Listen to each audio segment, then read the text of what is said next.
grabando. Entonces, como les digo, es con grupos funcionales.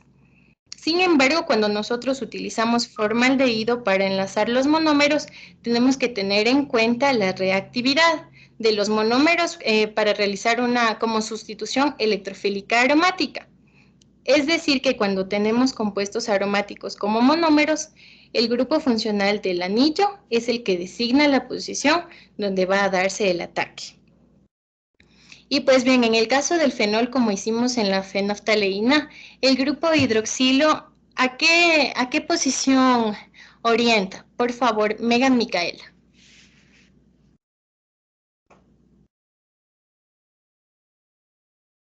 El grupo hidroxilo de la síntesis de la fenolftaleína, ¿a qué posición orienta?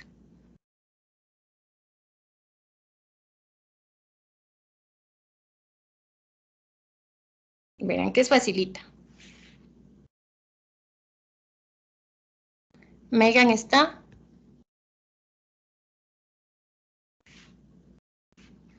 Janita, Megan me dijo que estaba con problemas de internet antes de que empiece la clase misma.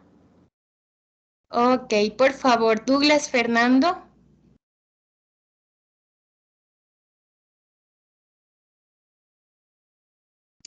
Parece que hoy han tenido todos problemas de conexión. A ver, Douglas Fernando no está. Por favor, Isaac Santi. Sí. ¿A dónde orienta el grupo hidroxilo en la síntesis de la fenolftaleína? Me parece que es en orientación. ¿Puedo ver la síntesis para verle, por favor? A ver, les digo. El grupo hidroxila orienta en posiciones orto y para. Por favor, eso tener presente y que no se les olvide. Entonces, si tenemos una molécula de fenol, ¿cuántos puntos posibles vamos a tener de enlace? Evelyn Michelle.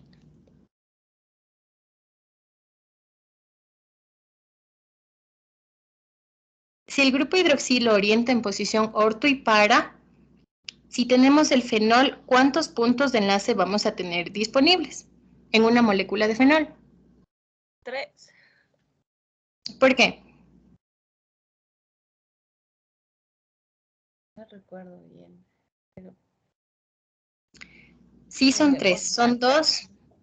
Son dos de la posición orto y uno de la posición para. No para. Exactamente. Entonces, al momento de que empieza la polimerización, se desarrollan varias etapas con intermedios de reacción hasta que se alcanza el producto deseado. Ya lo vamos a ver en el video. Entonces, en este proceso, ¿ustedes qué creen que se va a desprender? Por favor, Fabricio Andrés, ¿qué molécula piensas tú que va a salir? Podría ser el agua. Exactamente, el agua es el compuesto la molécula que más sale de toda esta polimerización por condensación, tal como lo hicimos en el taller. Entonces, el agua es la que sale. Mientras que durante la reacción, nosotros vamos a ver que se van a formar hidroximetilos, que junto a los hidrógenos del fenol, en las posiciones, como les mencioné, orto y para, se unen y ahí liberan la molécula de agua. Mientras que por otro lado el uso de la urea para la producción de la resina con el metanal también utiliza hidrógenos que reaccionarán con los derivados del metilol. La diferencia ahora es que la estructura de la urea posee 4 puntos de enlace en lugar que los 3 que tenía el fenol. Entonces eso tienen que tener muy en cuenta, que ahora vamos a tener 4 puntos. Estos 4 puntos, ¿a qué corresponden? ¿A qué piensas tú que corresponden, María Belén?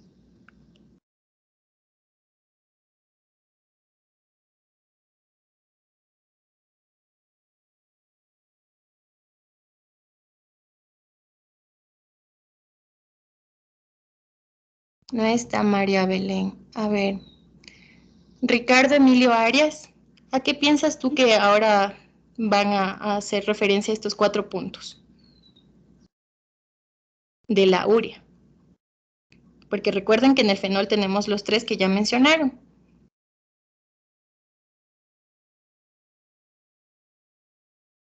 Tampoco está. No, sí estoy presente. Ay, No, No, sí, no es por los nitrógenos en la parte que se adicionan. estos 4 puntos corresponden a los hidrógenos en el par de aminas de la estructura. Entonces recuerden que estamos ahorita en la urea, entonces recuerden, la urea va a tener 4 puntos que corresponden a los hidrógenos, mientras que el fenol va a tener 3 puntos. Listo, chicos, por favor, levanten la manito quien va a dar alguna aplicación referente a lo que vamos a realizar el día de hoy. Isaac. Sí, con respecto a los polímeros, pediste aplicaciones industriales, ¿no es cierto? Exactamente, de eso mismo. Sí, bueno, según lo que yo trabajo, investigué los polímeros aplicados en la seguridad. Investigué específicamente lo que es el Kevlar. Entonces, el Kevlar es un polímero altamente cristalino, y al principio se llevó como que un gran tiempo encontrar una aplicación útil, porque este no era soluble en ningún disolvente. Entonces, para el Kevlar existe 2 tipos de Kevlar: el Kevlar 29, que es de baja densidad y alta resistencia, y se utiliza principalmente en aplicaciones balísticas, en cables y cuerdas. Y el Kevlar 49, de baja densidad, alta resistencia, pero a diferencia del 29, tiene un módulo elástico. Este se utiliza para reforzar plásticos en materiales compuestos, como que para aplicaciones aeroespaciales, la marina, automotriz, entre otras. Entonces, específicamente me voy a centrar un poco más en el Kevlar 29.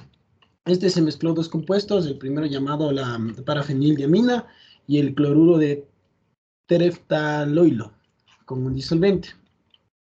Entonces, el Kevlar es primero una marca registrada por DuPont, es 5 veces más resistente que el acero, tiene un alto módulo y una alta tenacidad, es decir, que tiene bastante resistencia a romperse. Es muy resistente al calor y tiene una excelente estabilidad térmica, resiste mucho a los químicos, y es no propensa a la generación de vida. Entonces, se comenzó a utilizar en los años 70, después de 5 años de su descubrimiento, en los primeros chalecos antibalas, por parte de DuPont mismo, y hoy en día existen más de 2 millones de chalecos Kevlar alrededor del mundo. A nivel de su estructura molecular, no hay pérdida significativa de peso de la fibra hasta los 500 grados centígrados, es decir, un plástico normal, común y corriente, una botella, puede resistir apenas 85 grados centígrados antes de derretirse, mientras que el Kevlar puede resistir hasta 500 grados centígrados y no se fusiona, sino que comienza, ¿cómo se dice? Comienza a destruirse el material comienza a degradarse, no es degradarse, bueno, no tiene otro nombre, se me olvidó. Entonces, es un material muy flexible, es muy estable, como dije, a nivel de altas temperaturas, no propensa a la propagación de las llamas y es autoextinguible, es decir, que resiste bastantes disparos a quemarropa. Entonces, las ventajas físicas del Kevlar es que no se pudre con el agua, con la humedad, es muy resistente a las bacterias y los hongos, porque los hongos no pueden digerir el Kevlar. Por eso yo hace rato dije que no genera vida. ¿Y qué más? Bueno, eso. De ahí, a nivel de material balístico, la parte del chaleco que detiene la munición puede ser rígida o flexible. Por lo general, en la parte del pecho y en la parte espaldar es rígida, y las partes flexibles es en la parte de las costillas. El grosor, el peso y la flexibilidad dependen del tipo de munición que se desee disparar en contra del chaleco dentro de las pruebas. Entonces, es importante también saber que tiene una configuración balística, tiene que adherirse obviamente a una norma balística vigente, y esta es regida por la comunidad americana, de la INIJ, que es el Instituto Nacional de Justicia de Estados Unidos, por la norma 010104. A nivel balístico, cumple con algunas normas balísticas, resiste niveles de armas de nivel A, nivel A2, nivel A3, las cuales entran escuadra 9 milímetros, revólver calibre 38, revólver Magnum 44 y ametralladoras UCI 9 milímetros. También existe algo que se llama resistencia balística, o B50, que el Kevlar es uno de los muy pocos materiales alrededor de la historia que ha logrado sobrepasar con gran éxito que el B50, perdón, es una prueba que determina la velocidad a la cual una munición tiene el 50% de probabilidad de perforar el chaleco. De ahí, con base a unos estudios en los años 60, se demostró que el Kevlar, o sea, un humano utilizando un chaleco de Kevlar puede resistir el trauma de un disparo de un arma calibre 44 antes de romperse. Se demostró que con una Magnum 44 de tercera generación, que en la tercera capa reduce el trauma del 10 al 15% en contra de los materiales más avanzados del mercado, o sea, como el acero, y etcétera, etcétera. Eso, y para terminar, el Kevlar entre más liviano sea, es mucho más caro porque es mucho más tecnológico. Eso.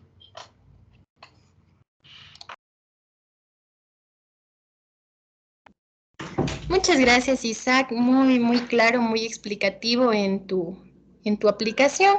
Como nosotros podemos ver, los polímeros tienen una gran aplicación en todo el mundo. Literalmente la mayoría de cosas son polímeros. Entonces sí es bueno y es necesario que ustedes sepan en qué pueden aplicar los polímeros. Por favor, Sebastián. Ahí estoy. A ver, yo investigué acerca como tú nos habías comentado, de los polímeros que son termofijos. Y estos se caracterizan en general independiente del polímero. O sea, obvio, algunos tienen características distintas a otras, pero en general tienen una alta estabilidad térmica, por lo que se suelen usar, por ejemplo, como aislantes, sí, e incluso en temas de la cocina. Hay veces que se hacen, por ejemplo, moldes para pasteles, para chocolates, a partir de polímeros termofijos, porque no se deforman, ¿sí? Son altamente rígidos, por lo cual, por ejemplo, se pueden fabricar piezas de autos. Así también tienen una estabilidad dimensional bastante grande y son muy resistentes, por ejemplo, a la electricidad también, por lo que se suelen fabricar para este tipo de aplicaciones. De hecho, me estaba poniendo a pensar ahorita y estos polímeros se usan bastante en lo que son herramientas, ¿sí?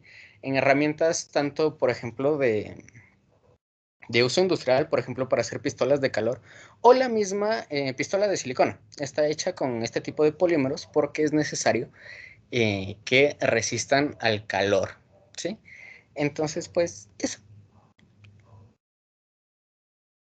Listo, Sebas, muchísimas gracias. Chicos, por favor, ya les anoté aquí la lista de los chicos que están para dar sus aplicaciones.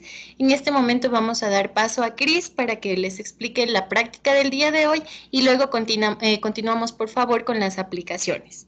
Ya les registré aquí, entonces, por favor, Cris, continúa y luego ya sigo con los chicos. Gracias, chicos. Muchas gracias, Dianita. Buenas tardes nuevamente, doctor. Dianita, chicos, espero que se encuentren muy bien. Vamos a continuar con la explicación, con una muy buena explicación que ya nos hizo Dianita, una introducción a la práctica del día de hoy, que como sabemos es la síntesis de los termoplásticos en esta ocasión, ¿sí? La anterior clase habíamos visto la síntesis del poliestireno. Entonces hoy vamos a continuar con la síntesis de este tipo de polímeros, más específicamente con la baquelita y con la otra resina que es de urea y formaldehído, ¿sí? Entonces voy a compartir mi pantalla.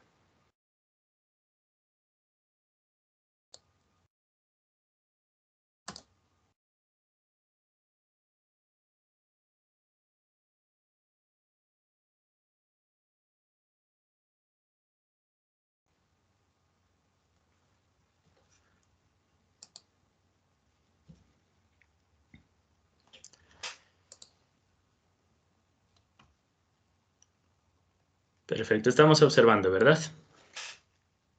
Sí, Cris, ya se ve. Listo, muchas gracias, Dianita.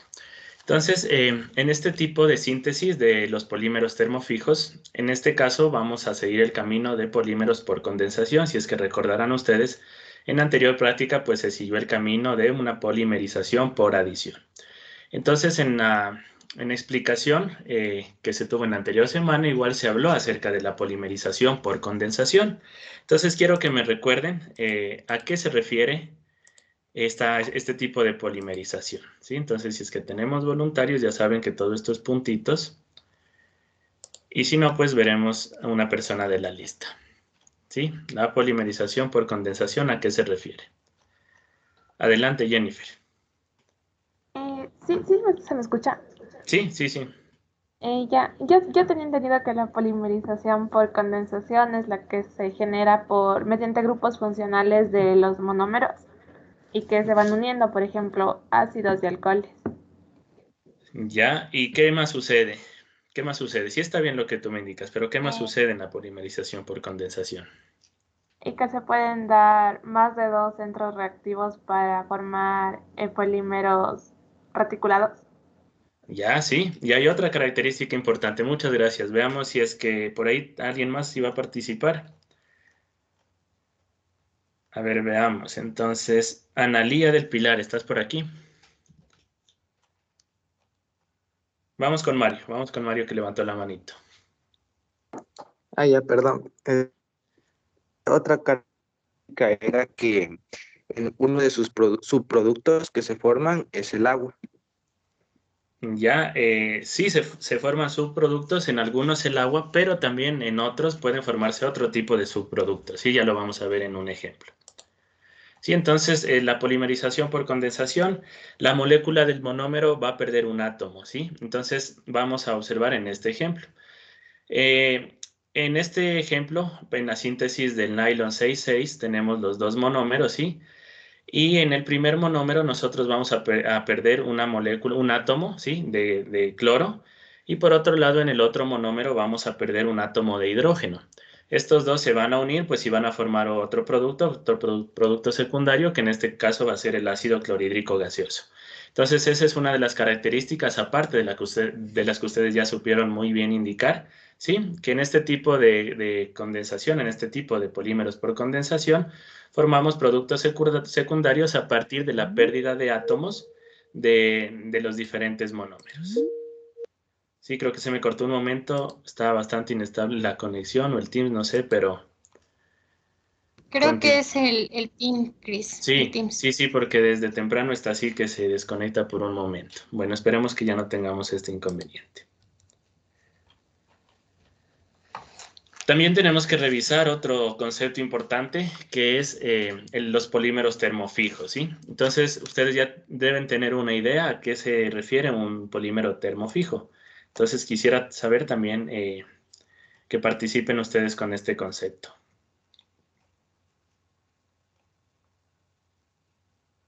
Ana Paula Zapata, ¿estás por aquí? Sebastián, adelante, Sebastián.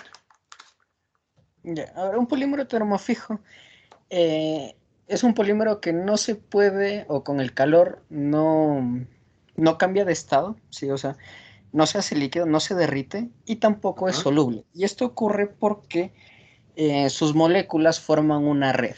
Entonces, al necesitar tanta energía para cambiar de estado, pues en vez de cambiar de estado se quema. Sí, o sea, entonces por eso son termofijos.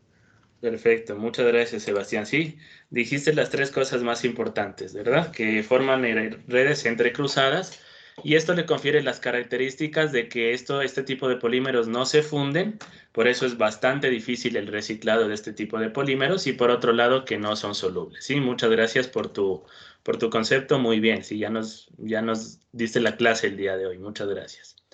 Aquí tenemos nosotros una imagen en donde podemos ver las diferentes disposiciones estructurales de los polímeros. Tenemos para la primera imagen, la imagen A, tenemos la estructura general de un polímero lineal que corresponde a los tipos que vimos en la anterior clase de los termoplásticos, como por ejemplo el poliestireno.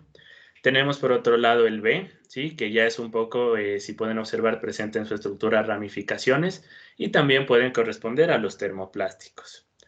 Tenemos también otro tipo que son bastante conocidos, que son los elastómeros, ¿sí? Que forman esta red simple. Entonces, de igual manera, quiero que me comenten qué son los elastómeros. ¿Qué recuerdan de los elastómeros?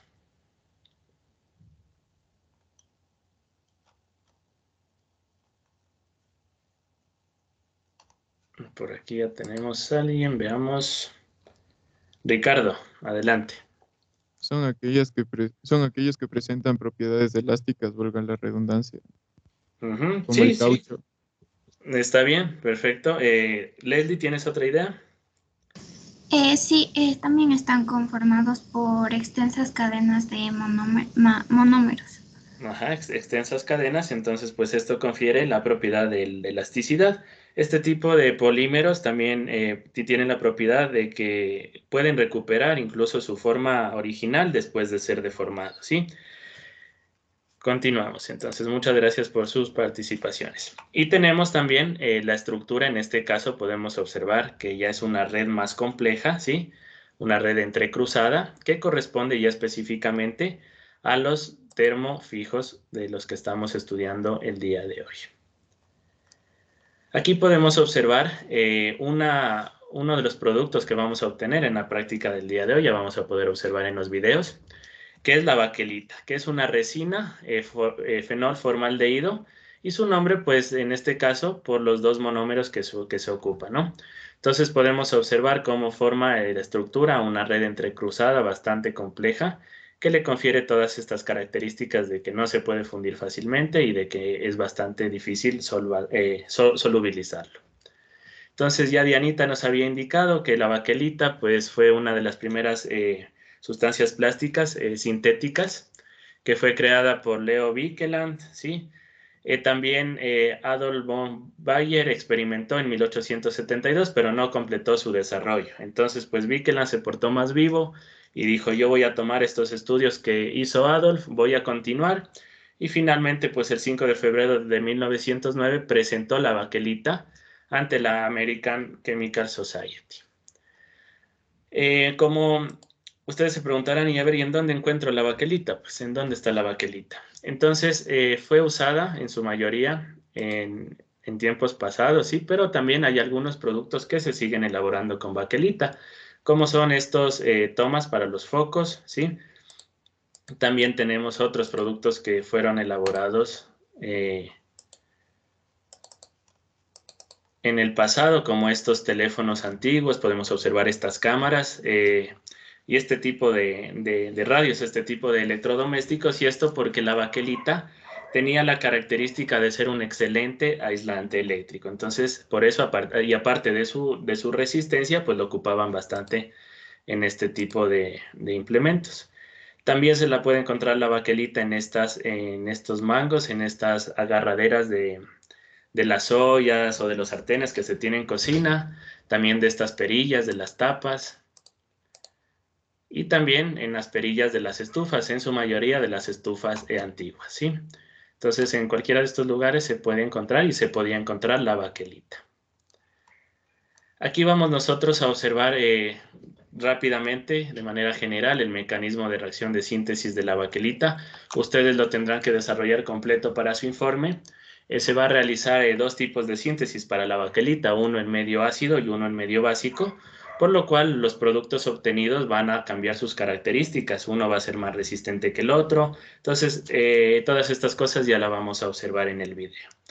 Sí, entonces aquí Dianita igual ya nos fue comentando cómo es que se da esto de la síntesis de la baquelita. Tenemos, ¿no es cierto?, el fenol, que es uno de los monómeros, y por otro lado tenemos el formaldehído. Este fenol se puede mono, di o tri sustituir, ¿sí? En este caso, pues ya nos indicó que en posición orto y en posición para son las que más favorecidas están para una disustitución, en este caso, del grupo metilol. Y una vez que ya tengamos esta sustitución, que es el primer paso, vamos a tener nosotros, vamos a tener productos disustituidos y monosustituidos. Y estos van a reaccionar entre sí, sí, se van a convertir en nuestros nuevos monómeros, van a reaccionar y van a formar, ya van a empezar a formar el polímero. Entonces vamos a generar una reacción en cadena, ¿verdad? En este caso, como sabemos, las polimerizaciones por condensación, cada uno de sus monómeros pierde un átomo. En este caso, pues estamos perdiendo de un monómero el OH y del otro un hidrógeno, formando también como producto secundario el agua. Y esta reacción se va a seguir dando hasta que ya no tengamos monómeros disponibles y vamos a obtener finalmente la baquelita. También otro de los productos a obtener en la práctica del día de hoy es esta resina úrea formaldehído, ¿sí? Que fue sintetizada en 1884 por Holzer, que trabajó con Bernard Tollens. Ustedes recordarán, algún momento debieron haber escuchado Tollens, ¿sí? Es uno de los reactivos que se ocupa en el laboratorio. En 1919, Hans John de Praga, Checoslovaquia, obtuvo la primera patente de este tipo de resina, urea formaldehído. También se le conoce como urea metanal por el otro monómero, ¿verdad? Tenemos la urea y tenemos el metanal. Me voy a adelantar un poquito. Aquí está la urea, pues y el formaldehído también con otra nomenclatura se lo conoce como metanal. ¿Sí? Entonces de ahí su nombre.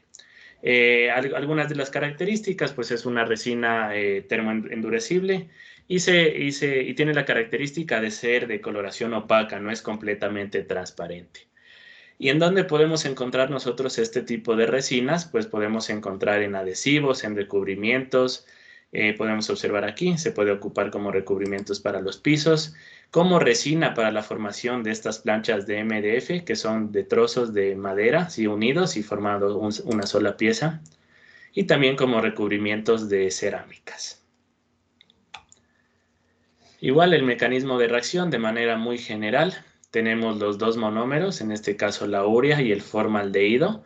Vamos a tener una reacción inicial con una pérdida de agua, ¿sí? Y aquí nosotros, para que continúe la reacción con este monómero de aquí, pues lo que se va es a dar un ataque nucleofílico, podemos observar. Aquí cuando en esta especie, cuando hay un movimiento de electrones hacia el nitrógeno, vamos a cargar el carbono positivo, vamos a generar un carbocatión. Entonces, pues estos dos electrones libres, este nucleófilo, que es el nitrógeno, va a atacar al carbocatión, ¿sí? Y se va a dar en ese caso ya la reacción y la unión de estos dos monómeros. Y de esta manera, pues igual se va a continuar con la polimerización hasta el momento de que ya lleguemos a la etapa de determinación, cuando ya no tengamos suficiente reactivo para continuar con la polimerización. De esta manera podríamos representar nosotros una resina urea formaldehído, ¿sí? Aquí tenemos un monómero, pues si estos corchetes con el N nos indica que esto se puede repetir por N veces, no sabemos cuántas. Hay métodos para calcular el índice de polimerización, en el cual nos indica aproximadamente la cantidad de monómeros presentes en un polímero. Con este complemento a la introducción de Dianita, pues ya vamos a centrarnos en la parte experimental. Entonces vamos a observar el video con mucha atención.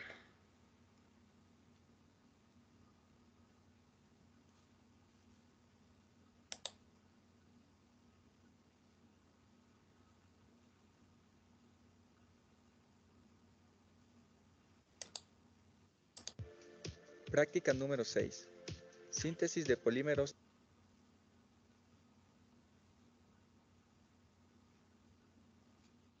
termofijos. Esta práctica consta de 4 procedimientos diferentes. Para ello, los reactivos utilizados son fenol, urea,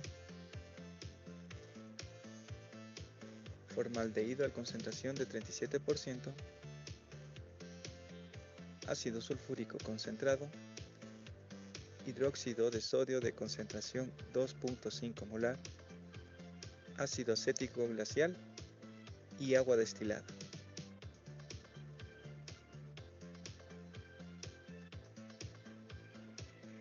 Empezaremos por la parte A, obtención de resina fenol formaldehído bakelita Novolac. En un vaso de precipitación se deben agregar 2.5 mililitros de ácido acético glacial.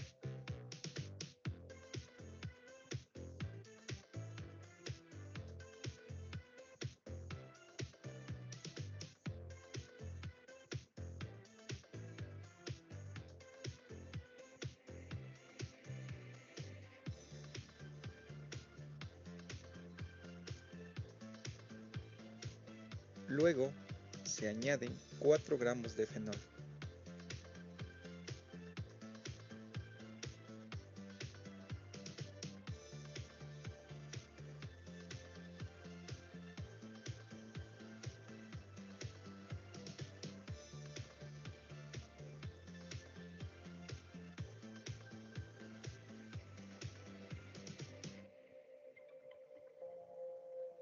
Después se procede a añadir 3.6 mililitros de formaldehído al 37%.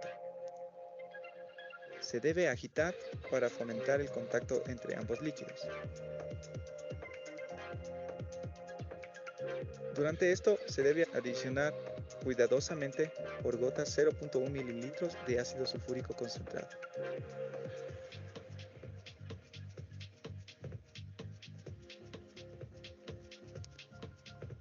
Calentar aproximadamente a 70 grados centígrados y mantener agitación constante entre 7 y 10 minutos.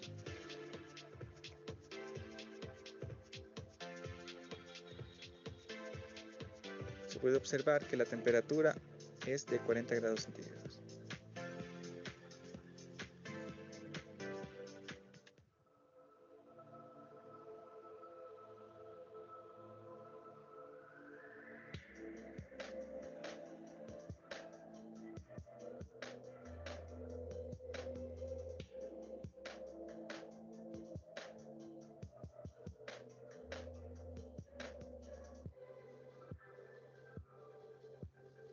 Se observa que a una temperatura mayor el líquido ha cambiado su consistencia y color.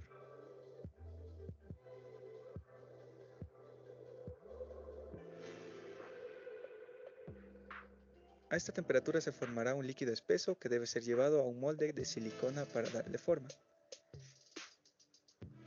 Puede llegar a formarse una capa acuosa en la superficie del polímero, misma que corresponde al agua de condensación por la reacción efectuada.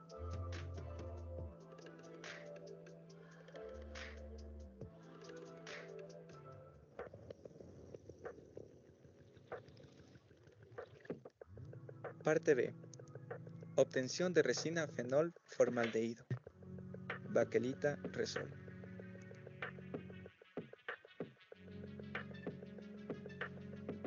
Para ello se debe colocar en un vaso de precipitación 1 mililitro de una solución de sosa cáustica 2.5 molar.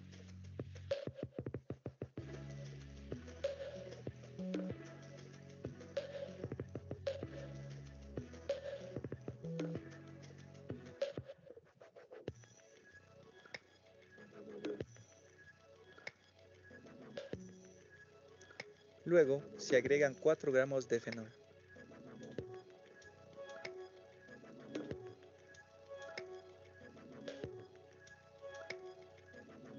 Y 7 mililitros de formaldehído.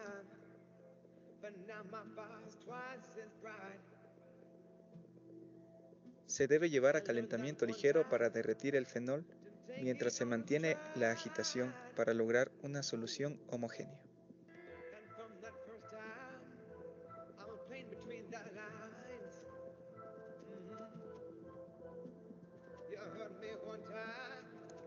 De igual manera, se debe calentar a aproximadamente 70 grados centígrados y mantener agitación constante durante 15 minutos.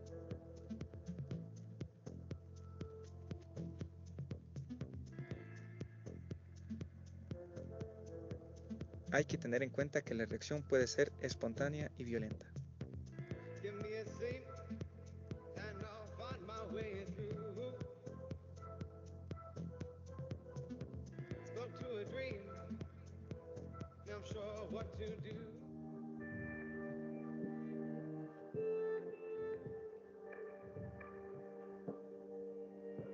La solución ya se encuentra a una temperatura de 65 grados centígrados.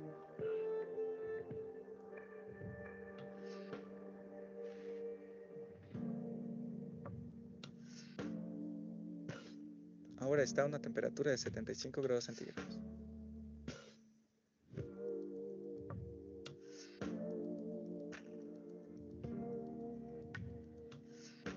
Se deja a esta temperatura constante durante un tiempo más o menos de 15 minutos.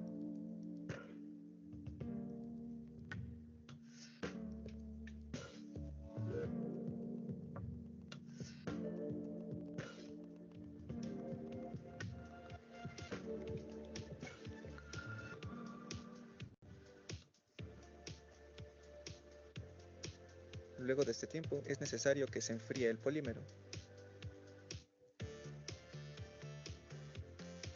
Como se puede observar, El polímero se endureció mucho antes de llevarlo a un molde.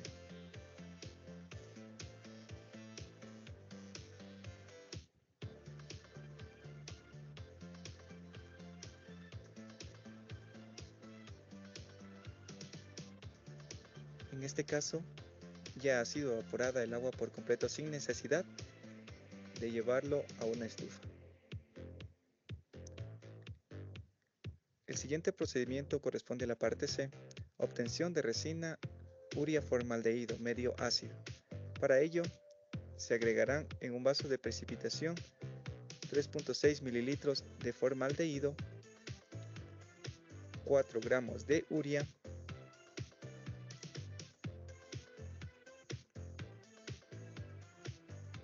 y se debe agitar con precaución para homogeneizar la solución.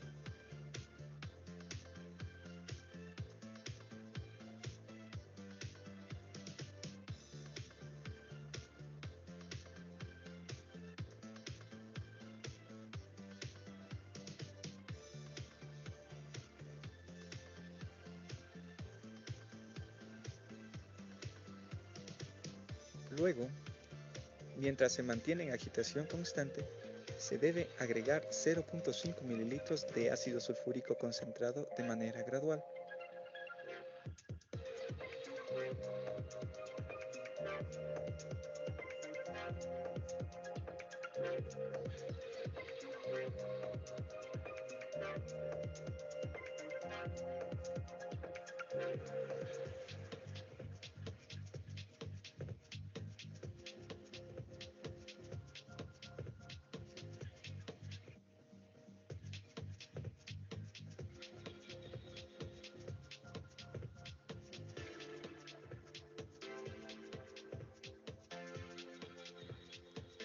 A medida de que se agrega el ácido sulfúrico concentrado, aparecerá un sólido color blanco en el vaso de precipitación.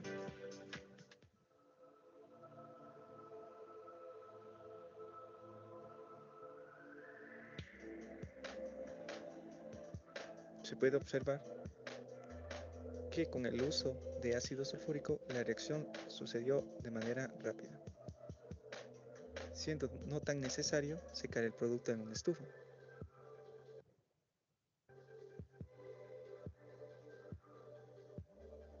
Parte D. Obtención de resina urea-formaldehído en medio básico. Se debe colocar en un vaso de precipitación 7 mililitros de formaldehído. A la vez, 1 mililitro de la solución de hidróxido de sodio de concentración 2.5 molar.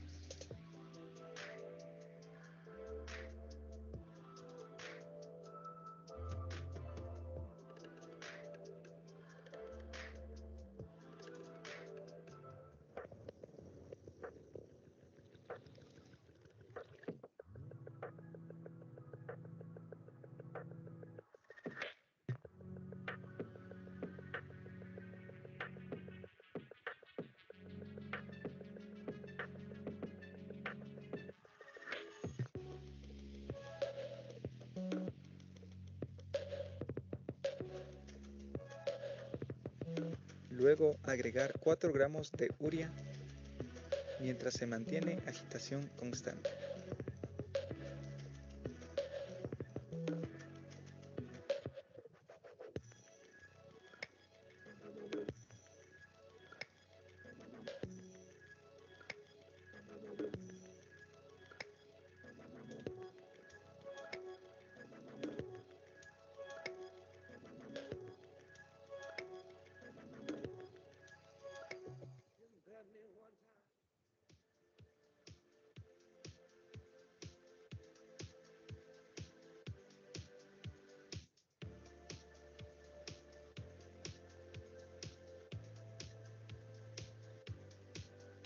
Mantener la agitación mientras se observa la formación de las burbujas, mismas que denotan el inicio de la reacción exotérmica.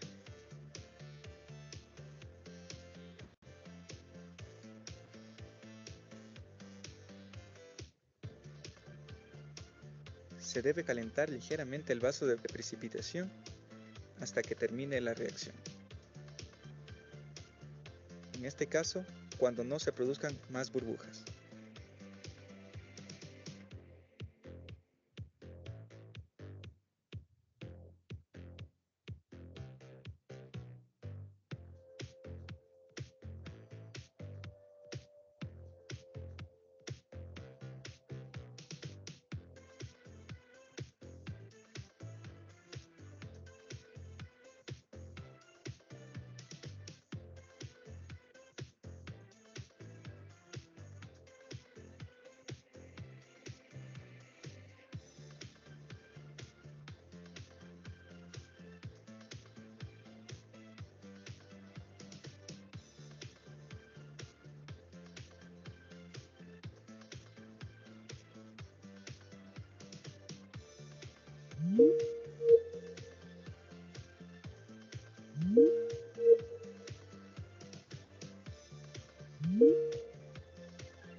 Cuando el líquido haya tomado una viscosidad considerable, colocarlo en un molde de silicona y dejarlo secar. Resultados: Novalac antes de la estufa. Se observa que aún posee agua. Luego de haberlo sometido a la estufa, este polímero ya tomó una consistencia un poco más dura.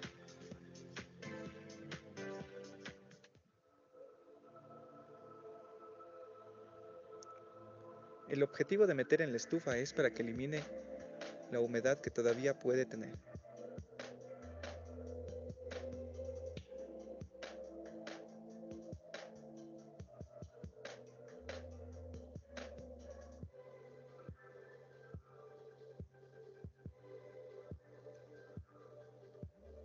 Resultado: baquelita Resol.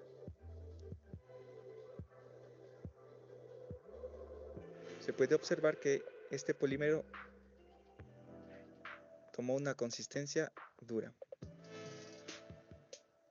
en este medio.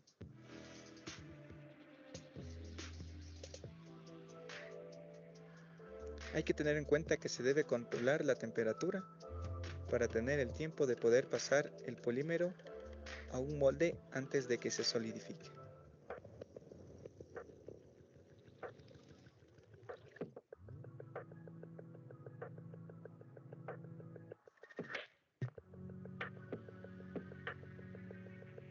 Siguiente resultado corresponde al polímero urea formaldehído en medio básico, mientras que el que tiene una consistencia polvosa corresponde al polímero urea formaldehído en medio ácido.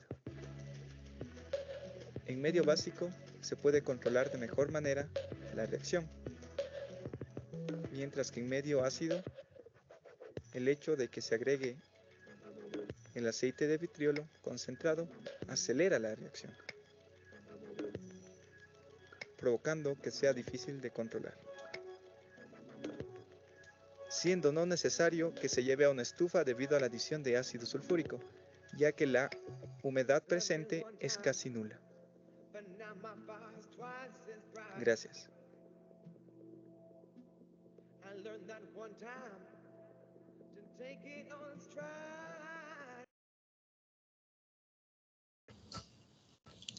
Listo, chicos, eso sería todo con lo que respecta a la parte experimental. Le doy el paso a Dianita para que pueda continuar en este momento con sus exposiciones. Eso sería todo de parte de nosotros, doctor. Dianita, chicos, que tengan una buena tarde, un fin de semana, un buen fin de semana y un buen feriado también. Disfruten mucho. Que tengan una buena tarde. Muchas gracias, Cristian, Anita y Gaby. Que pasen también un lindo fin de semana y un feriado bonito. Muchas gracias, doctor. De igual manera, hasta la siguiente semana. Gracias, doctor. Que descansen este fin de semana. Hasta la siguiente semana. Gracias, chicos. Sí, lastimosamente el lunes se cancelaría. No sé qué podríamos hacer.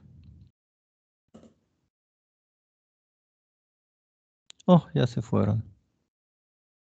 Yo estoy aquí, doctor. Sí, sí. Es que el lunes Eh, teníamos para las 3 hasta las 5. sí, justamente les habíamos hecho la pregunta a Dianita y a Kim de la posibilidad de, para no desigualarnos, ver si es que se podía hacer la siguiente semana. Porque Kim me parece que le comentó a Chris que se podría hacer el día martes, pero el día martes a nosotros se nos complica un poco más Ajá. porque vamos al centro de química, entonces es más complicado.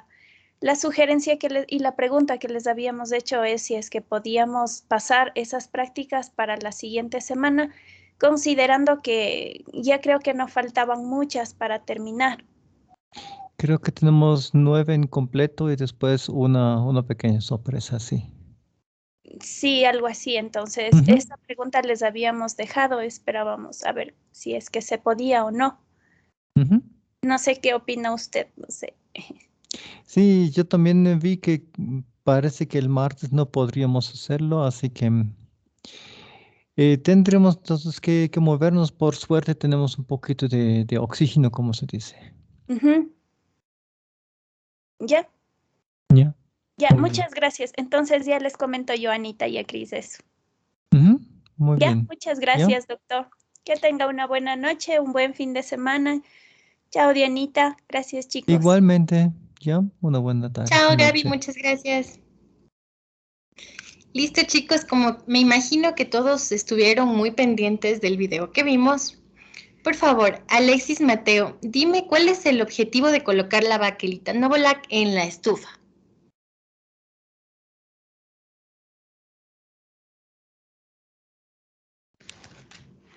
Anthony, ayuda a tu compañero, por favor. Ya, el objetivo es que pierda todos sus líquidos, o en este caso el agua perdida. Exactamente, su objetivo es quitar la humedad. A ver, por favor, Dayana Abigail, ¿qué hace el aceite de vitriolo en la urea formaldehído? Me parece que le hacía como un polvo y no dejaba que se forme bien el polímero. O sea, no se controlaba bien la reacción. Más o menos. José David. A ver, tengo una manito. Alejandro. Lo que hacía era que le aceleraba la reacción y por ende por eso se hacía como polvito. Exactamente, lo que hace es acelerar la reacción a tal punto que no puede controlarlo. Eso es lo que hace el aceite de vitriolo. A ver, y por último, José Manuel, ¿qué hace el ácido sulfúrico? ¿En qué le ayudaba la urea formaldehído? Actúa como un catalizador para que reaccione también más rápido. Bueno, el ácido sulfúrico lo que hace es, a ver, antes de decirle, por favor, Lisette Marcela, ¿puedes ayudarle a José? Sí, Anita, pues yo también le entendí que se utilizaba ahí como catalizador. Ok, Sebastián tiene la manito levantada, por favor.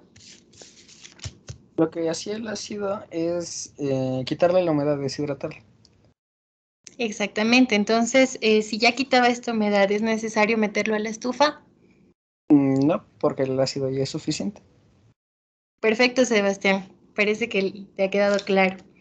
Listo, chicos, entonces vamos a continuar con las pequeñas aplicaciones que ustedes buscaron. La siguiente era, por favor, Priscila. A ver, chicos, les voy a decir los chicos que están para que si alguien falta, lo levante, porque máximo hemos de hacer unos 10. Está Priscila, Jennifer, Leslie, Emilia, Miriam, Ricardo y Javier. Entonces, una persona más, por favor, que quiera dar su aplicación para que vaya al final después de Javier. Carol, ok. Entonces, por favor, ahorita Priscila. ¿Qué aplicación buscaste tú?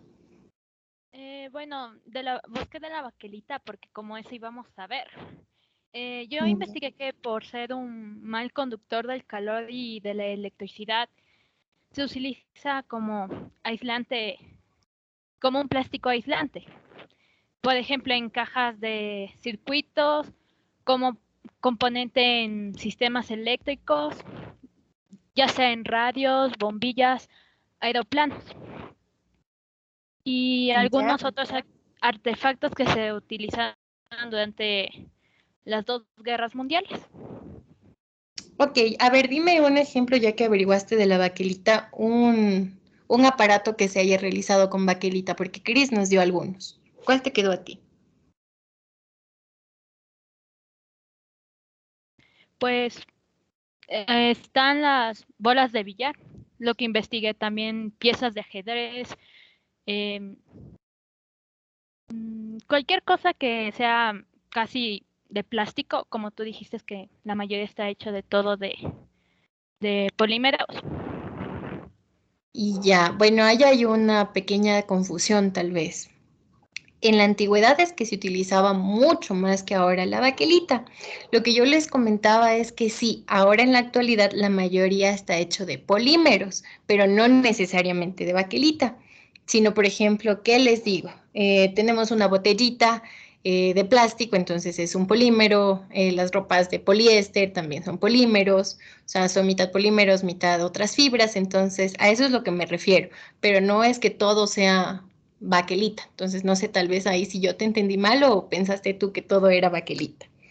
Pero sí, bastante bien. Me gustó tu ejemplo. Bueno, fue más que nada parte de la clase que vimos el día de hoy. Gracias, Priscila. Por favor, Jennifer. Sí, hola Dianita. Buenas tardes, Boca. Yo consulté sobre los poliésteres insaturados. Dice que la parte del poliéster se forma a partir de diácidos y polialcoholes, formando poliésteres. Y cuando son insaturados, eso quiere decir que una de las dos moléculas o las dos tienen algún doble enlace entre sus átomos de carbono, lo cual permite una esterificación y formación de largas cadenas lineales. Entonces, esto les da diferentes propiedades de polímeros termofijos y se clasifican en ortoftálicas, isoftálicas, bisfenoftálicas, entre otros. Además de esto, los factores que determinan la resistencia que estos poseen es la proporción de los enlaces ésteres, lo cual les permite que digamos así, que tengan, a ver cómo sería, o sea, que tengan una mayor resistencia, que tengan una mayor resistencia. Además de que cuando su peso molecular es mayor, también va a tener una mayor resistencia química y dependiendo del grado de insaturación que la molécula posea, la resistencia química vendrá favorecida con la misma reticulación, por la reticulación que estos proporcionan. Esto se ha utilizado, por ejemplo, en lo que son recipientes y tuberías para los almacenamientos de productos químicos y como conducciones de agua sometidas a corrosión atmosférica. Esto quiere decir que este tipo de polímero se utiliza gracias a su resistencia química y a su poca reactividad contra ácidos y sustancias corrosivas. Así, el vinilester, que es uno de estos compuestos termofijos, es bastante resistente a lo que es el ácido sulfúrico en una concentración de 2 a 20 en porcentaje peso-peso y también es resistente de 20 a 50. Pero en cambio, los que son isoptálicos tienen poca resistencia a este tipo de ácidos. Eso, entonces se utiliza, por ejemplo, para lo que son silos de almacenamiento de coagulantes reactivos. También se utiliza para tuberías en atmósferas agresivas y silos de almacenamiento de bases o ácidos. Eso, Dianita. Listo, Jenny, muchas gracias. Pues sí, tú dijiste una parte bastante importante, como yo les comentaba en la introducción la semana pasada. Hoy en día hemos tratado de utilizar bastante estos polímeros porque a veces tenemos materiales que son metálicos. Entonces, como ustedes saben, los metales son muy fáciles de corroer. Entonces, ¿qué hacemos en este caso? Como dijo Jenny, realizamos un recubrimiento. Hay a veces la opción de que en vez de utilizar una parte metálica, la cambiamos por un plástico, pero en las veces que es necesario utilizar la parte metálica, el polímero nos ayuda con un recubrimiento y esto nos da una resistencia química. Bueno, chicos, antes de continuar, les voy a decir la diferencia que me imagino que todos tienen bastante claro entre la resina urea formaldehído en medio ácido y en medio básico. La de medio ácido utiliza mayor cantidad de urea que formaldehído. Entonces, eso no se olviden. Medio ácido se utiliza mayor cantidad de urea que formaldehído. Mientras que en el medio básico, este polímero utiliza mayor formaldehído que urea en el medio alcalino. Tal como se presentó en la síntesis que vimos, un exceso de formol permitirá un mayor número de sustituciones en las moléculas de urea. Listo, chicos. Por favor, Leslie. Ya, profe. A ver, yo busqué sobre el, sobre el polimetilmetacrilato, el cual también es llamado por sus siglas PMA, y es uno de los plásticos que se ocupan mucho en la ingeniería. Este se obtiene a través de la polimerización del metacrilato de metilo y se encuentra mucho en lo que es la industria de plástico en gránulos para hacer procesos de inyección o extrusión. Y también están en placas, que son placas termoformadas o mecanizadas. Este también compite con aplicaciones como el policarbonato y el poliestireno. Se destaca entre otros plásticos porque es transparente y resiste mucho a lo que es la intemperie, como la lluvia, el sol, viento, y tiene transparencia y mucha resistencia a lo que es el rayado. Entonces, por esas cualidades se ocupa mucho en lo que es la industria de los automóviles para hacer lo que son las luces o los faros, en los cosméticos, también en la construcción y en las ópticas. También esto se utiliza en la medicina y esto sirve también como prótesis para las prótesis óseas, prótesis dentales y también como un aditivo en polvo. Y estas son aditivos para las pastillas que se pueden consumir en vía oral. Estos son también gránulos que necesitan ser llevados a secado, por lo que es un material higroscópico, el cual es una capacidad que tiene para absorber la humedad, y esto podría ser de mal uso para cualquier aplicación. Eso. Listo, Leslie, muchas gracias. Por favor, Emilia. Como ustedes pueden ver, hay infinidad de aplicaciones de los polímeros. Buenas tardes. Bueno, yo consulté sobre las aplicaciones del poliuretano. El poliuretano tiene varias aplicaciones industriales, entre las que tenemos la fabricación del calzado. Este es moldeado y se adapta para hacer los zapatos, que les hace resistentes y para que no retengan humedad, aparte de que les hace acolchonados y reduce el impacto y les hace impermeables. También está para la fabricación de vehículos, donde mejora la eficiencia y la durabilidad del vehículo. Lo podemos encontrar en los asientos y en las paredes del vehículo para reducir el ruido del motor y conservar el calor. También la espuma de poliuretano es ampliamente utilizada en los muebles, como los sofás, las camas y los sillones. Hacen que estos estén protegidos de la humedad y se extienda su garantía. También en la construcción es usado en planchas de aislamiento, en las paredes, fachadas y los techos. También lo podemos encontrar en las aplicaciones para las neveras y los congeladores, ya que la espuma del poliuretano es aislante y también se usa para conservar el frío durante bastante tiempo y así guarda los alimentos de manera segura y que sean durables. También en la fabricación de adhesivos es un termoplástico como pegamento o cinta para vencer a la corrosión y el paso del tiempo, su adaptación a diferentes superficies. Y eso consulté sobre solo el poliuretano, por lo que es un polímero termofijo. Listo, Emilia, muchísimas gracias. Por favor, a ver, ¿quién está por acá? Shirley, dime de qué habló Isaac. ¿Cuál fue la aplicación de Isaac y qué es lo más relevante que tú pudiste ver? Bueno, escucha.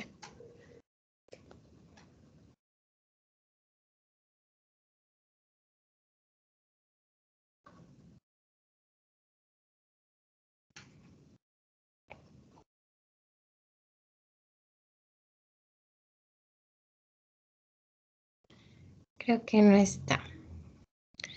Alexandra.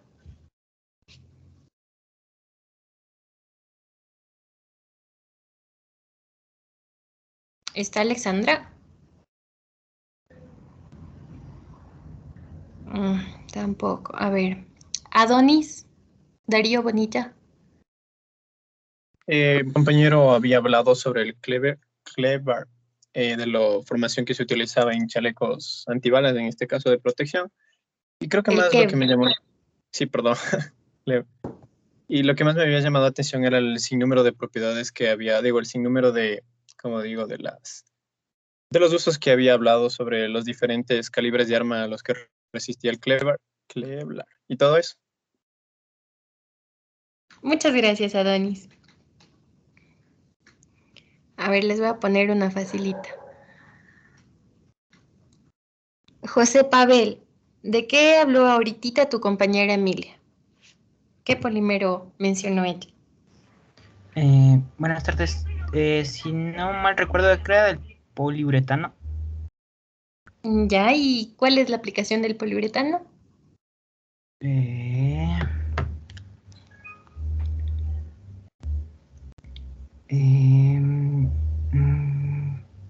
Exactamente.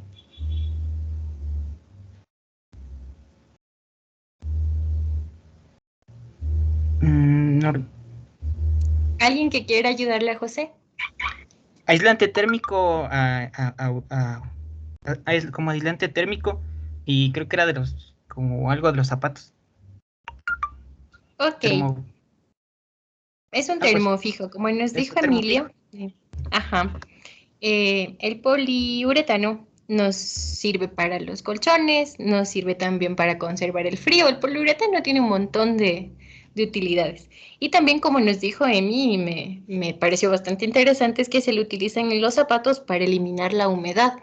Eso es algo que yo no lo sabía. Entonces me pareció súper chévere esa aplicación. Por favor, Miriam, continúa. Sí, buenas tardes. ¿Sí se me escucha? Sí, sí se te escucha. Ya, entonces yo había consultado como en general de algunos tipos de polímeros termofijos, en donde tenemos al poliéster, que es igual, lo que a mí me llamó la atención era que es usado en la construcción, principalmente en la construcción de piscina, debido a que este cumple con objetivos de estanqueidad y buen acabado, y además que son económicas y de una instalación más sencilla. También otras son los alquidos, que estos se usan como principales ingredientes de pinturas, barnices y acabados de esmalte, porque son líquidos de estos. Y con respecto a las resinas fenólicas, una de las que acabamos de ver, debido a sus propiedades de resistencia a altas temperaturas, al fuego, a la abrasión, a los agentes químicos, la corrosión, estos tienen una de las principales aplicaciones, igual lo que nosotros normalmente vemos en los hospitales, las salas blancas, conocidas así. Entonces dice que estas son usadas para hacer paneles y puertas. Lo usan igual porque son duros, resistentes y muy estables. Y pueden lograr variedad de acabados con eso. Y también encontré otras que son las resinas de epoxi, en donde estas son igual por sus características normales de endurecer o también puede usarse como catalizador. Tiene diversas aplicaciones como uniones, adhesivos o recubrimientos. Eso. Ok, muchísimas gracias, Miriam. Por favor, Ricardo. Sí, buenas tardes, Dianita, buenas tardes, Doc. Yo les voy a hablar específicamente del caso de la fibra de carbono. Esta fibra es sintética y creo que la mayoría de nosotros la hemos escuchado porque es famosa por sus características mecánicas, físicas y químicas.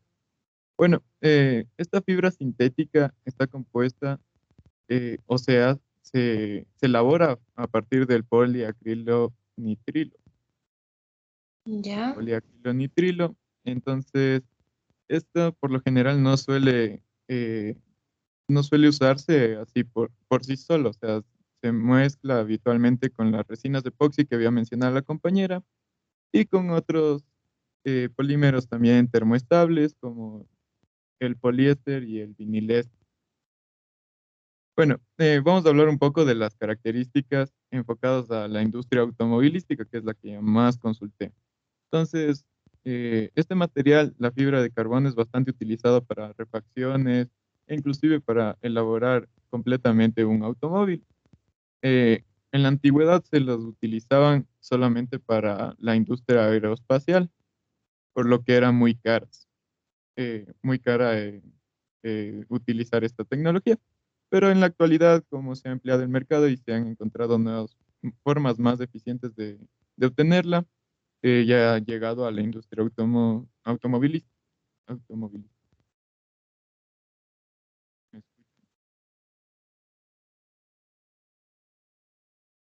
Ricardo, escuchas? Se me cortó, creo que creo. se nos cortó otra vez a todos. Sí. ¿En qué parte me había quedado?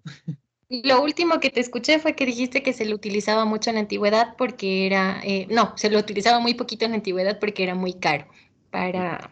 Y solo se Ujú. utilizaba en la industria aeroespacial, pero en la Ajá. actualidad ya se utiliza en la industria automovilística e inclusive ha llegado a lo que son las bicis, para lo que son de mountain bike, que se le conoce para descenso de la montaña.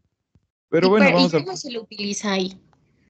para elaborar las partes. Por ejemplo, en vez de hacer el marco de aluminio, se lo haría de fibra de carbono. Y hay incluso algunas bicicletas que son elaboradas explícitamente a mano para un mejor acabado del marco o del manubrio y bastantes refacciones que son utilizadas. Asimismo como en los autos, hay rines, hay en lo que son la parte del capó, el techo, y como mencioné ya, inclusive se utilizan carros completamente de fibra de carbono. ¿Esto por qué? Porque su resistencia es 3 veces superior al acero y su densidad es 4.5 veces menor que el acero. Entonces esto le proporciona una capacidad de, de resistencia que nos beneficia en relación a su peso. Por eso es utilizado para la industria automovilística deportiva y para también algunos deportes por su resistencia. También presenta propiedades elásticas eh, que, bueno, ya se cotizan un poco dependiendo de con qué se lo mezcle, como bien mencionaba al principio. Y bueno, ¿qué más puedo destacar de esta fibra? Es bastante futurista, podría decir, porque Ujú. en algún momento se aspira a que esto llegue a sustituir algunas partes. Bueno, en totalidad al hacer. Muchas gracias, Ricardo. Me pareció bastante interesante tu consulta de la fibra de carbono. No sabía que se le utilizaba para esas cosas. Muchas gracias. A ver, Luis Miguel Lema, ¿qué es lo que más resaltaste de lo que nos está conversando tu compañero?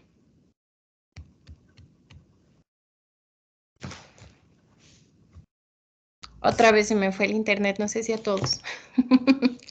A ver, por favor, Luis Lema, ¿qué fue lo que más te quedó de lo que nos conversó Ricardo?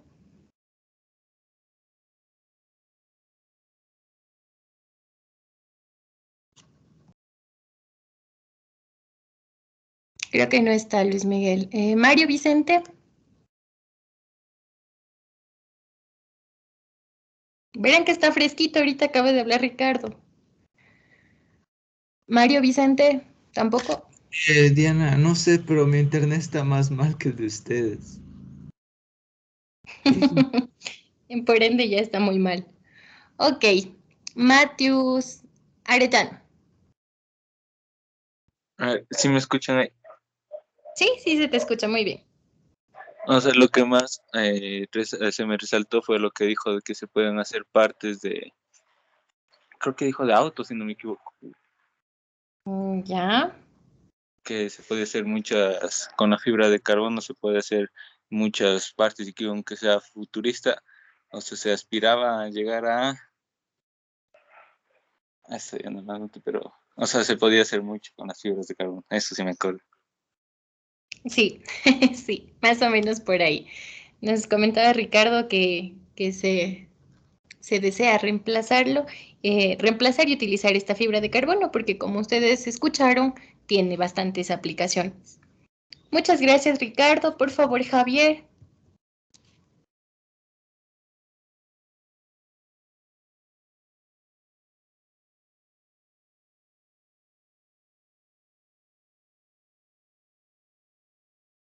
Javier, ¿tenías alguna aplicación o no?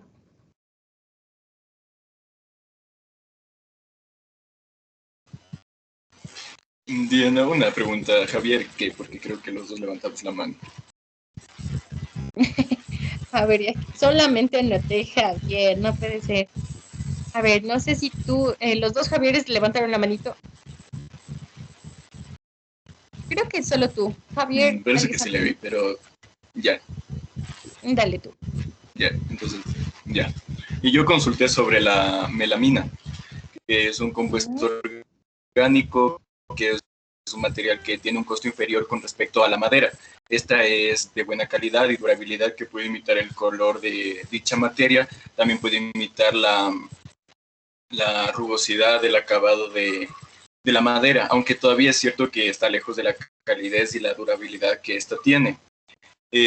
Con esta se fabrica también lo que se llama la lámina decorativa, que son usados para los muebles fabricados en melanina, que están hechos a partir de los tableros derivados de la madera, que estos están recubiertos por las resinas melamínicas. Estas resinas son materiales plásticos termoestables terminados con múltiples grupos hidroxilo. Es decir, se trata de la capa plástica que recubre el tablero.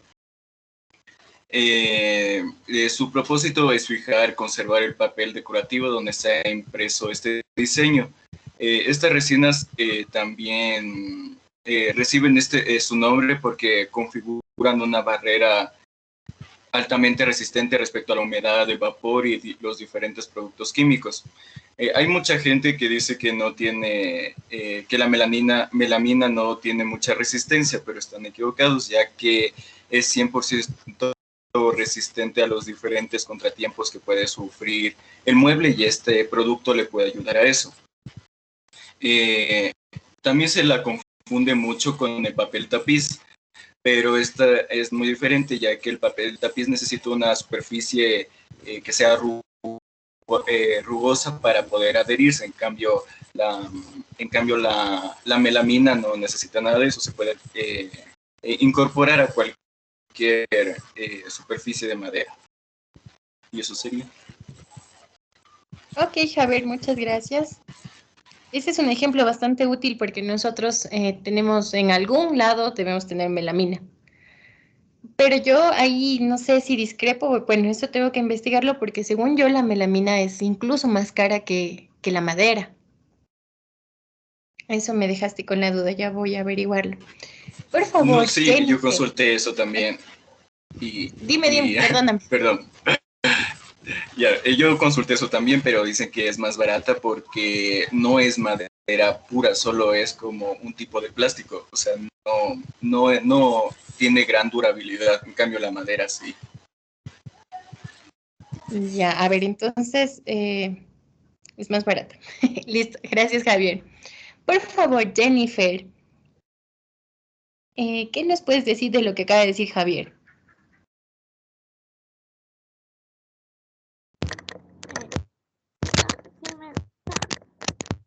No se te escucha mucho, se te escucha muy bajito. Sí, es que se me entra cortando el audio y no. Bastantes veces de Teams se cuelga. Si no se te escucha.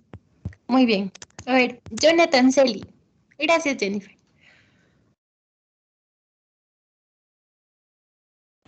Buenas tardes, Diana. Sí, lo Hola, que Jonathan. Javier habló de la melamina y es un material similar a la madera que sirve para hacer muebles. Es de bajo costo, como lo acabo de decir al último, y es resistente. Eso es lo que más se me quedó. ¿Resistente a qué? O sea,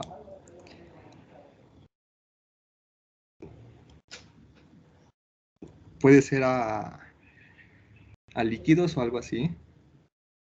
Sí, lo que decía Javier es que nos comentaba que hoy en día pensamos que la melamina es mala, pero que es todo lo contrario, que es bastante resistente a la humedad. Entonces ese es un dato bastante interesante. Y para finalizar, por favor, Carol. Ahí sí se me logra escuchar. Sí, se te escucha muy bien. Ya. Yo consulté de igual forma del poliuretano, algunas aplicaciones, que este es un termofijo que alcanza en un corto plazo hasta los 250 grados Fahrenheit.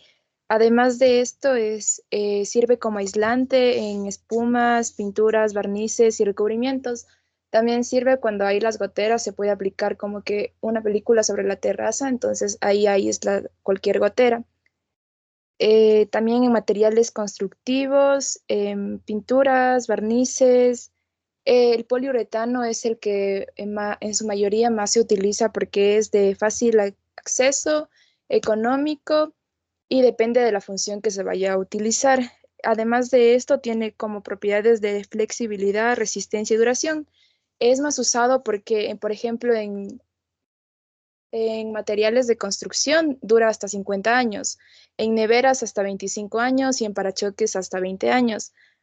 También se utiliza para la formación de tablas del surf, se utiliza desde los años de 1960 y tiene alta elasticidad, y además de esto también se utiliza en los balones deportivos. Eso de ahí consulten. Listo, Carol, muchas gracias. Nos diste un poquito más de aplicaciones de lo que nos comentaba Emilia del poliuretano. Entonces, como les mencioné, el poliuretano y en sí los polímeros tienen un montón de aplicaciones, pero también no son biodegradables. La mayoría no tienen buen poder de biodegradación. Es por eso que en muchas partes nos pueden beneficiar, pero el ecosistema lo perjudica. Es por eso que ahora se está tratando de utilizar otras cosas para evitar esta contaminación. Listo, chicos, entonces por esta semana no hay experimento de día viernes porque ya les mandé el día lunes a hacer su slime. Entonces esta semana tenemos el feriado del día lunes. Como ya conversó Gaby y como les comentó Doc, el siguiente viernes no tenemos práctica. Tienen ese feriado extendido ustedes de la clase. Entonces nos veríamos el siguiente lunes. Por favor, el siguiente lunes me avisan cómo quedó lo de las exposiciones para comenzar el siguiente lunes que tenemos ya la clase y para poderles dar los temas, chicos. Entonces, si no tienen alguna pregunta, terminaríamos por hoy. ¿Alguien tal vez alguna duda? Sí. Podríamos entonces el viernes que viene en este espacio del Laboratorio de Química Orgánica, los que tienen preguntas podríamos entonces ver si podríamos aclarar algunas preguntas. Listo, Doc, claro que sí. Entonces sería una tutoría programada. Le aviso si es que hay alguien que tiene preguntas o Así es. nos conectamos todos. Listo. Entonces, chicos, como escucharon el día viernes, los que deseen alguna inquietud, alguna pregunta, me avisan para confirmar si es que se realizaría la tutoría, por favor. Listo, chicos, ¿nadie más, ninguna otra pregunta? ¿Todo claro?